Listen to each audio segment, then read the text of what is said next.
Yo creo que la relación entre corrupción y víctimas sociales es bastante sencilla, se resume muy bien en este cuadro que tenemos aquí.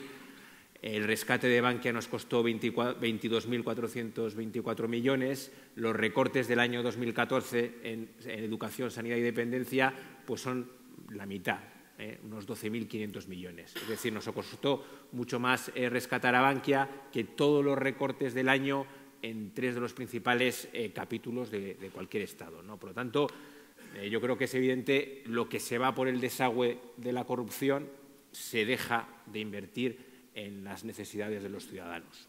Yo creo que eso es evidente. Cuando hablamos de corrupción, claro, es un fenómeno muy amplio, ¿no? Ahí entra de todo. A mí me gusta distinguir dos cosas. Está la corrupción pura y dura, que es sobre todo la que conocen los procedimientos judiciales, que es la malversación de caudales públicos, la estafa, que es el cobro de comisiones.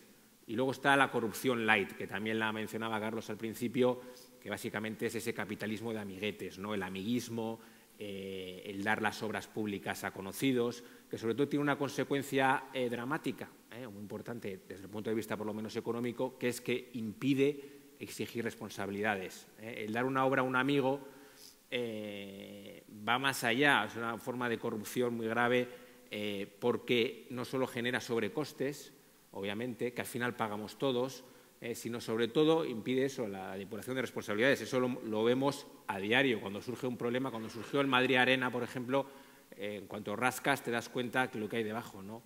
Lo que hay debajo es efectivamente pues una red clientelar, una gigantesca red clientelar de amiguismos. Lo que es quizá menos evidente es la relación, por ejemplo, entre el desfalco de las cajas de ahorros y la crisis política, ¿no? ¿Y por qué eso es corrupción política? Porque hay gente que dice, no, las cajas de ahorros eran entidades que funcionaban privadamente, que tenían sus consejos de administración. Bueno, pues también hay una relación y sobre todo es el motivo porque nosotros hablamos siempre de crisis o de corrupción institucionalizada. Corrupción institucionalizada que no es tampoco corrupción generalizada, porque muchas veces dice, oiga, usted está criminalizando a la política, no todos los políticos somos sinvergüenzas. Obvio que no, pero el problema no es ese, el problema es que la corrupción está institucionalizada, es decir, que impregna absolutamente todas las capas, toda la estructura política de nuestro país. Y esto se ve, o yo lo he visto, muy claro en el procedimiento de Bankia, que es un ejemplo muy pues paradigmático de todo esto. Cuando se abre el procedimiento, llega el FROP, que el FROP es el gobierno, es el Estado, somos todos, somos los que hemos pagado esos 22.424 millones de euros. Y el FROP, cuando entra en el procedimiento, no se persona como acusación, sorprendentemente. Dice, oiga, estos señores irán allí a recuperar nuestro dinero, ¿no? Obviamente a recuperarlo de las personas que nos lo han quitado, que son los estafadores, que son los consejeros, que son los directivos de esas entidades. Pues no, oiga, curiosamente el FROP llega allí y se persona como mero interesado, ni siquiera como perjudicado, o sea, como que si pasara por allí, poco menos, ¿no?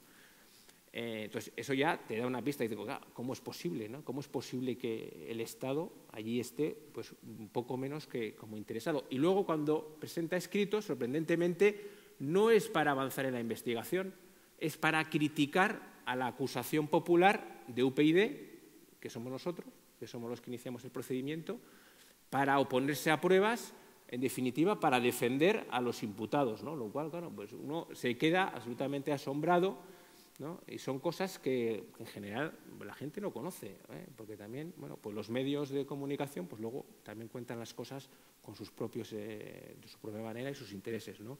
Y eso se ve también cuando empiezan las declaraciones de imputados y llega el imputado del PP, llega el imputado del PSOE, al tercer día llegan los de Izquierda Unida, los imputados de la patronal, los de los sindicatos.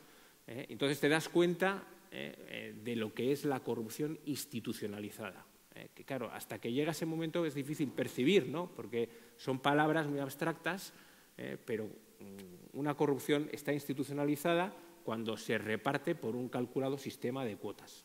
Que luego, que ese sistema de cuotas, con el que además se reparten todo, porque es que si fuera solo esto, bueno, diría, mire, pues aquí nos paramos, ¿no? Pero es que luego eso se aplica también a la justicia, al Consejo General del Poder Judicial, a los organismos constitucionales, todo se reparte por un sistema de cuotas, ¿no?